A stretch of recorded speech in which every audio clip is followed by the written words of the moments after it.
நடிகர் விஜய் அவர்கள் அரசியலுக்கு சென்றுவிட்ட நிலையில அவர் கடைசியாக நடித்திருக்கும் திரைப்படம் தான் ஜனநாயகன். இது படத்தை பொங்கலுக்கு வெளியிட திட்டமிட்டு ஜனவரி 9ஆம் தேதி ரிலீஸ் அப்படின்னு முன்பு அறிவிக்கப்பட்டது. தளபதி ரசிகர்களுமே இந்த படத்தை எதிர்பார்க்க மிகவும் ஆவலுடன் காத்துட்டு இருந்தாங்க.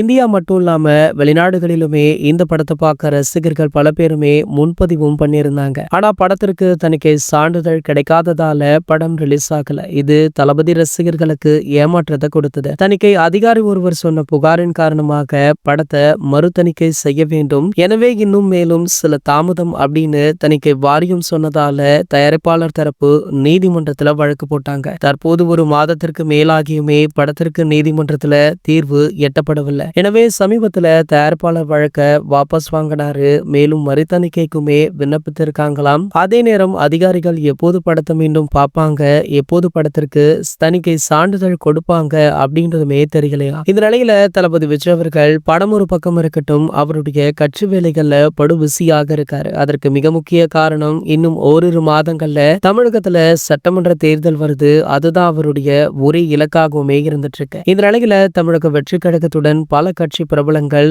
ரசிகர்கள் அப்படின்னு நாளுக்கு நாள் நிறைய பேர் இணைகிறாங்க. இந்த வாரத்துல தளபதி விஜய் அவர்களுடைய தமிழக வெற்றி கழகம் எந்த கட்சியுடன் கூட்டணி அமைக்க போகுது அப்படின்ற அறிவிப்பு வெளியாகும் அப்படின்னு முன்பே செய்திகள் வெளியாச்சு. தற்போது பாத்தீங்கன்னா தளபதி விஜய் அவர்களுடைய தமிழக வெற்றி கழகம் காங்கிரசுடன் கூட்டணி அமைக்க போவதாக ஒரு செய்தி சோசியல் மீடியாக்கள்ல படு வைரலுமே ஆகிட்டு இருக்கு. மேலும் தமிழக வெற்றி கழகத்துல தளபதி விஜய் அவர்களுடைய மனைவியான சங்கீதா விஜய் அவர்களுமே இணைந்திருக்காங்களா. இதனையுமே ஒரு விழா வைத்து அதிகாரப்பூர்வமாக அறிவிக்க இருக்காங்களாம் தமிழக வெற்றி கழகம். இது போன்ற செய்திகளை பத்தி நீங்க உடனே தெரிஞ்சுக்க நம்மளுடைய சேனலை மறக்காம சப்ஸ்கிரைப் பண்ணிக்கோங்க.